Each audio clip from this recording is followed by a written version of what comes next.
डंकी लगाकर यूरोप जाने की कोशिश करने वाले एक बात तो जान ले कि गैर कानूनी तौर पर ईरान के रास्ते बॉर्डर क्रॉसिंग का दौर अब गुजर चुका है। वहां नौजवानों की हलाकतें 100% हो गई थी और कई साल से कोई एक भी जिंदा सलामत यूरोप नहीं पहुंच पा रहा था। और अब डंकी एजेंट्स के नजदीक लीबिया से कश्ती के जरिए इटली पहुंचना बेहतर रूट माना जाता है। और अगर एजेंट ज्यादा बंदे बिठाने की लालच ना करे तो इसका रिजल्ट भी 100% होता है। ये कहानी है गुजरात के रिहायशी एक ऐसे एजेंट की कि जो 10 साल तक यूरोप जाने के ख्वाहिशमंद अफराद की डंकी लगवाने का काम करता रहा। वो बताता है कि किस तरह गैर कानूनी बॉर्डर क्रॉसिंग का काम जमीनी रास्तों से अब समंदरी रास्तों पर मुंतकिल हो चुका है।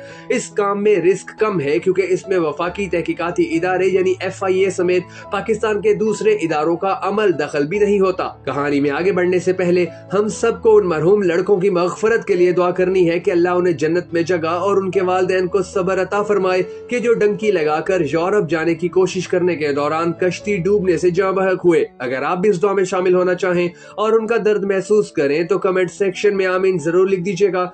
नाज़रीन ग्रामी 80 और 90 की दहाई में कोयटा के रास्ते ईरान, फिर तुर्की और वहां से यूनान या किसी और यूरोपीय मुल्क पहुंचना काफी आसान था और बड़ी तादाद में लड़के इस रास्ते से यूरोप पहुंचने में कामयाब भी हुए। 9/11 के बाद जब पूरी दुनिया में बॉर्डर क्रॉसिंग पर सख्तियां शुरू हुई तो उसका असर इन ममालिक पर भी पड़ा, लेकिन अगले 8-10 साल तक ज्यादातर लोग बॉर्डर क्रॉसिंग में कामयाब हुए। इस दौरान बड़ी तादाद में लोगों ने वापस आना शुरू कर दिया क्योंकि उन्हें मुल्क बदर किया जाने लगा था। मगर कुछ साल पहले सूरत हाल उस वक्त खराब हुई कि जब गैर कानूनी रास्तों से यूरोप जाने वालों को गिरफ्तार करके डिपोर्ट करने के बजाय उन्हें देखते ही गोली मारने का सिलसिला शुरू हुआ। ईरान, तुर्की और यूनान की सिक्योरिटी फोर्सेस की ऐसी कार्रवाइयों के बाद पाकिस्तान से यूरोप पहुंचने की ख्वाहिश से जाने वालों की लाशें आना शुरू हुई। फिर इन वाकयात के बाद पाकिस्तान ने भी डंकी एजेंट्स के खिलाफ कार्रवाइयां शुरू हुई, जिसकी वजह से ये काम ज्यादा महफूज नहीं रहा। इसके अलावा FIA के हाथों गिरफ्तारी का खतरा भी हर वक्त मंडलाता रहता। इसके बावजूद वालिदैन की ख्वाहिश रहती कि उनके बच्चों को डंकी लगवाई जाए। जमाने के बदलते हालात देखकर डंकी एजेंट्स ने भी अपने रूट तब्दील कर लिए। अब उन्होंने भी पैदल डंकी लगवाने के बजाय कश्ती के जरिए सफर शुरू किया। ये नया रूट निस्बतन महफूज था और अगर एजेंट लालच ना करता तो इस डंकी में रिजल्ट 100% और जान का खतरा भी कम था। एक लड़के को पाकिस्तान से यूरोप पहुंचाने के मरहले में 2 एजेंट काम करते हैं। पहले एजेंट का काम पाकिस्तान से लीबिया पहुंचाना होता है और दूसरे एजेंट लीबिया से आगे इटली पहुंचाने का जिम्मेदार होता है। पहले एजेंट की तरफ से लड़कों का दुबई का वीजा लगवाकर उन्हें वहां पहुंचाया जाता है। इसके बाद आगे लीबिया का वीजा लगवाया जाता है और इन्हें दुबई से लीबिया रवाना कर दिया जाता है। इस मरहले के कम से कम 5 लाख वसूल किए जाते हैं। लीबिया में अलग से एजेंट मौजूद होते हैं जिनके साथ पहले से बात तय होती है और इन्हें लड़कों की तादाद और रकम की अदायगी के बारे में पेशगी ऑर्डर भी दिया जाता है। लीबिया से इटली पहुंचाने के 1500 से $2000 लिए जाते हैं। ये रकम पाकिस्तान में मौजूद एजेंट लीबिया के एजेंट को हंडी के जरिए भिजवाते हैं और रकम वसूल होने के बाद ही वो भिजवाए गए लड़के को कश्ती पर बिठाते हैं। राजदारी इनके काम का अव्वलीन असूल होता है। लीबिया के एजेंट कभी भी यहाँ के भिजवाए गए लड़के को ये नहीं बताता कि इसको कितने डॉलर मिले हैं। पाकिस्तान में मौजूद एजेंट इसी बात का फायदा उठाते हैं और ज्यादा मुनाफा हासिल करते हैं। कुछ अरसा पहले ही जो कश्ती उल्टी और उसमें गुजरात के लड़कों की जाने गई, उनसे 20-20 लाख रुपए में मामला तय किए गए थे। यूं पाकिस्तानी एजेंट ने अपना मुनाफा ज्यादा रखा।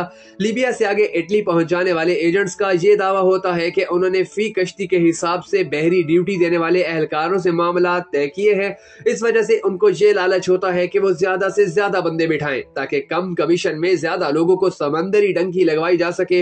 इसी लालच की वजह से कश्ती डूबने जैसे वाकयात में जाने भी जाती हैं। FIA का इज़ादे इंसानी स्मगलिंग विंग मुल्क के मुख्तलिफ इलाकों में इंसानी स्मगलिंग की रोकथाम के लिए काम कर रहा है। इज़ादे इंसानी विंग के एक अफसर का कहना है कि मुल्कों की सरहदों पर अब वो सूरत हाल नहीं रही जैसी 15-20 साल पहले हुआ करती थी। बॉर्डर पर सिक्योरिटी फोर्सेस का सख्त पहरा है। इसके अलावा ईरान में इनकी सिक्योरिटी फोर्सेस की पॉलिसी 0 टॉलरेंस की है। तुर्की में भी काफी सख्ती हो चुकी है और जो लोग कानून की गिरफ्त में आ जाएं, उनका बचना नामुमकिन हो जाता है। आज तक ईरान की सहराओं में सैकड़ों नौजवान मारे जा चुके हैं। इनकी तो लाशें भी वापस नहीं आई और वो बेगोरो कफन वहीं पड़े हड्डियों का ढांचा बन गए। इनकी वापसी की आस लिए वालिदैन और बीवी बच्चे सारी जिंदगी इनके इंतजार करते रहेंगे।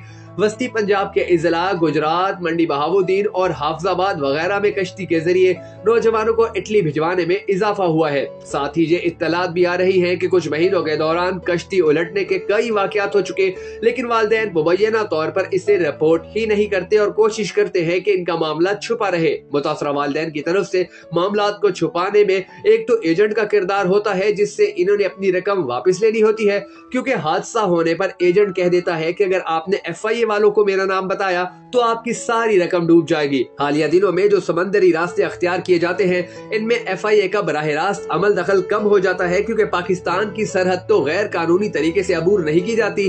لڑکوں کو باقاعدہ ویزے لگوا کر دبئی بھجوایا جاتا ہے، جہاں سے وہ لیبیا جاتے ہیں اور پھر وہاں سے لیبیا کی سرحد غیر قانونی طریقے سے عبور کروائی جاتی ہے۔ گجرات اور منڈی بہاؤالدین کے ہر دوسرے گاؤں میں ایجنٹ موجود ہیں اور جو لڑکا 15-16 سال کی عمر کو پہنچتا ہے وہ یورپ کے خواب دیکھنے لگتا ہے۔ ایسا لگتا ہے کہ ڈنکی لگانا گجرات اور منڈی بہاؤالدین کی شناخت بن چکا ہے۔ یہ اس مٹی میں رچ بس چکا ہے کہ اگر امیر ہونا ہے تو ڈنکی لگاؤ، ورنہ یہی اپنے باپ دادا کی زمینوں پر کاشتکاری کرو۔ اور یقین جانیے کہ اگر 100 لڑکے ڈنکی لگاتے ہیں تو ان میں سے کم از کم 90 لڑکے ایسے ہوتے ہیں کہ جو مارے جاتے ہیں اور 10 بڑی مشکل سے ہی بارڈر کراس کرتے ہیں اور وہاں کی جیلوں کے اندر بھجوا دیے جاتے ہیں۔ اگر آپ یہ سوچتے ہیں کہ ڈنکی لگانا آسان ہے یا آپ کے ارد گرد کوئی ایسا شخص یہ سوچتا ہے کہ وہ ڈنکی لگا کر یورپ چلا جائے گا، تو یقین جانیے کہ اس سے بہت زیادہ اچھا ہے کہ آپ اپنے ہی ملک میں، اپنے ہی شہر، اپنے ہی گاؤں کے اندر کوئی سبزی کی ریڑھی لگا کر امیر ہو جائیے،